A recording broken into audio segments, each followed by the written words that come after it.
Good evening guys. चलो अगला alphabet लेते हैं which is S. S for systematic, not systematic, systemic risk. ठीक है, सिस्टमिक रिस्क का मतलब ये होता है कि वो रिस्क जो सिर्फ एक कंपनी, एक बैंक या एक पार्ट ऑफ द इकोनॉमी को अफेक्ट नहीं करती है। सिस्टमिक रिस्क मतलब इंटरकनेक्टेड जितनी चीज़ें हैं सबको अफेक्ट कर जाती है। जैसे जैसे डोमिनो इफेक्ट होता है ना, एक डोमिनो गिरता है तो फिर लाइन से इफेक्ट करता चला जाता है। हम लोगों को याद है स्कूल्स में जब साइकिल्स रखते थे ना, साइकिल्स आते थे, साइकिल्स रखते थे, अब एक साइकिल कहीं गिरी तो लाइन से सब गिर जाते थे। इसको डोमिनो इफेक्ट बोलते हैं क्योंकि अगल बगल सब रहते थे, इंटरकनेक्टेड ही समझो। तो इंटरकनेक्टेड चीज़ें जब गिरने लगती हैं, एक जगह कुछ प्रॉब्लम आता है लेकिन पूरे सिस्टम में वो फैल जाता है, तो इसको कहते हैं सिस्टेमिक रिस्क।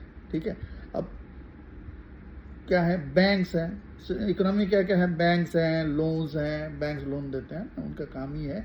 मार्केट्स हैं, जॉब्स हैं, कंज्यूमर्स हैं, प्रोड्यूसर्स हैं, गवर्नमेंट्स हैं।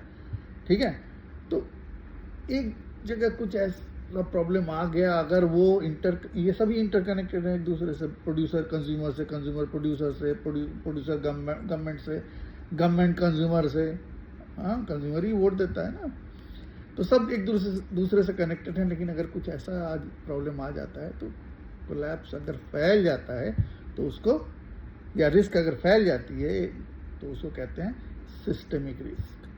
ठीक है, तो इस चेन रिएक्शन को समझते हैं सिंपल भाषा में। अब मैंने पहले भी कहा था कि हमारा जो ह्यूमन बॉडी है ना, वो किस तरह का, हमारी इकोनॉमी जो ह्यूमन बॉडी से तुलना करो लगभग एक ही जैसी हैं। जैसे मान लो अगर ह्यूमन बॉडी में एक जगह, एक सेल में अगर कोई प्रॉब्लम दिखाई देता है तो उसका इलाज हो जाता है। ठीक है, लेकिन अगर ऐसा एक कोई प्रॉब्लम ये हो जो पूरे अगर ब्लड ही मान लो, ब्लड तो पूरे हर सेल में जाती है बॉडी के, फूड लेके, ऑक्सीजन लेके, कार्बन डाइऑक्साइड फिर लेके उसको बाहर निकाल, ट्रांसपोर्टेशन सिस्टम तो ब्लड ही है।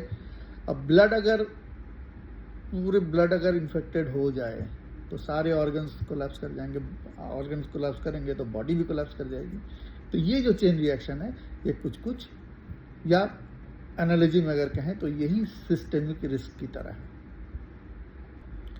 अब सिस्टेमिक रिस्क के कुछ एग्जांपल्स लेने, जैसे 2008 में यूएसए में लेमन ब्रदर्स क्राइसिस हुआ था। ठीक है, एक बैंक डूबा, फिर बाकी बैंक तो बैंक से लेन देन करते ही रहते हैं, फिर बाकी बैंक डूबने लगे, फिर से उस पूरी इकोनॉमी में जितने बैंक थे सब डूबने लगे। क्यों? क्योंकि विश्वास खत्म, बैंकिंग चलता है ट्रस्ट पर, अगर विश्वास खत्म हो गया तो फिर बैंकिंग खत्म हो जाती है। तो लोन देना लेना, इसमें एक विश्वास की कमी आ गई, एक लिक्विडिटी का प्रॉब्लम हो जाता है, मनी के फ्लो का प्रॉब्लम हो जाता है अगर बैंकिंग में क्राइसिस आ जाती है। और फिर उससे क्या होता है कि जो प्रोड्यूसर है, जो वो लोन लेता है, वो लोन मिलता नहीं उसको, क्योंकि बैंक उम्मीद ही नहीं करता है कि लोन वापस करेगा एक क्राइसिस आ जाने के बाद, यानी कि पूरे सिस्टम में फैल जाता है। और बैंकिंग में अगर क्राइसिस आ गई तो वो दूसरे इकोनॉमी के जो दूसरे प्लेयर्स हैं उनको भी प्रभावित करती है।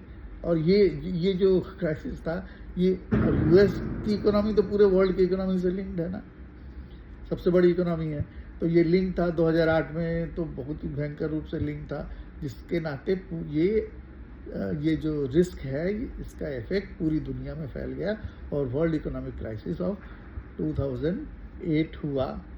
तो लेसन क्या है कि जब ट्रस्ट चला जाए ना तो करेंसी की वैल्यू भी गिर जाती है और ब्रॉडली हर चीज़ में एक ठहराव और धीरे धीरे कोलैप्स आ जाता है। तो दूसरा एग्जांपल लेते हैं चाइना का। चाइना में जो एवरग्रांड क्राइसिस आया था रियल इस्टेट में, उसमें क्या हुआ था कि चाइना बहुत अधिक कंस्ट्रक्शन कर रहा था फ्लैट्स के। तो कंस्ट्रक्शन किस तरह हो रहे थे, बैंक्स लोन दे रहे थे, कंस्ट्रक्शन हो रहा था इस उम्मीद में कि डिमांड बढ़ेगा, लोग घर खरीदेंगे। लेकिन कभी कभी होता है कि बहुत ज़्यादा ओवर डूइंग जिसको बोलता है ना, बहुत ज़्यादा हो जाता है, तो इतने सारे फ्लैट्स बन गए जो बिके नहीं। जब बिके नहीं, पैसे नहीं आए, तो बैंक्स के लोन क्या हो गए, वो इलिक्विड हो गए, बैड डेट्स में बदल गए। तो इस तरह वहाँ की इकोनॉमी जो है धीरे धीरे एवरग्रांड रियल इस्टेट क्राइसिस जो 2021 से 23 के बीच में था वो आया, ये भी एक सिस्टेमिक कोलैप्स था, यानी एक सिस्टेमिक रिस्क की वजह से ये इकोनॉमिक कोलैप्स था।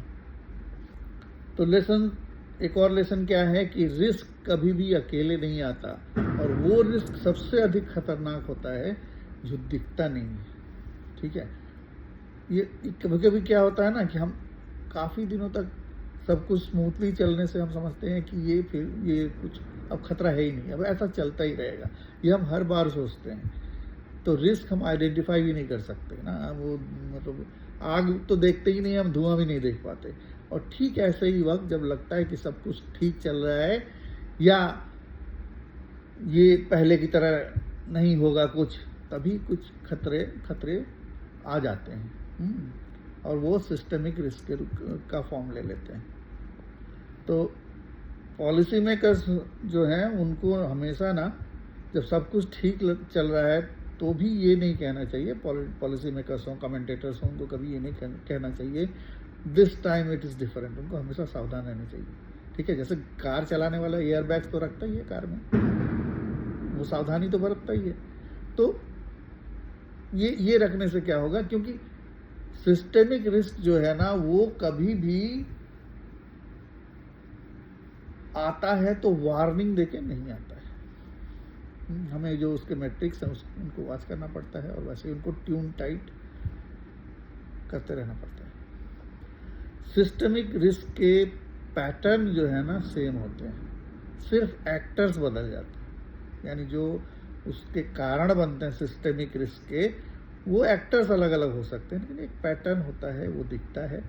पैटर्न कुछ इस तरह का है कि लालच, ग्रीड भयंकर होती है, ग्रीड की वजह से ओवर कॉन्फिडेंस होता है, एक हर्ड मेंटेलिटी भी आती है, सब लोग उसी तरफ भागते हैं, ओवर कॉन्फिडेंस होता है, और ओवर कॉन्फिडेंस के बाद एक कोलैप्स आता है। तो ये साइकिल को, इसको हमको ब्रेक करना चाहिए, और यहाँ हमको सावधान रहने की ज़रूरत रहती है। तो आज बस इतना ही, मिलते हैं कल नेक्स्ट अल्फ़ाबेट में, किस तरह इकोनॉमिक्स को पढ़ेंगे। Thank you.